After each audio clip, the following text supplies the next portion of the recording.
Welcome to Penrose Learning, where we make understanding easy.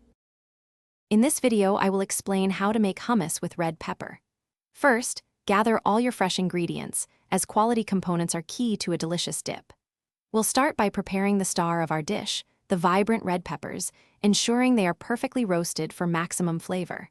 Then, we'll combine everything in a food processor to create that wonderfully smooth and creamy texture everyone loves.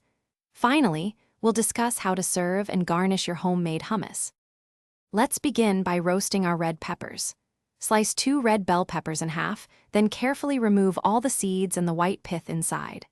Place them on a baking sheet, cut side down, and roast them in an oven preheated to 400 degrees Fahrenheit for about 15 to 20 minutes, or until they are tender and slightly charred. Once roasted, let them cool, then easily peel off the skins. Now it's time to blend our hummus.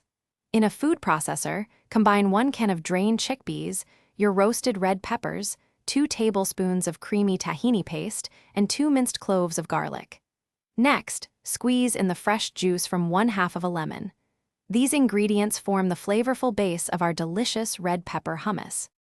Blend all the ingredients until the hummus is wonderfully creamy and smooth. If it's too thick, add 2 to 3 tablespoons of water, 1 tablespoon at a time, until you reach your desired consistency. Season with 1/2 teaspoon of salt or to your taste.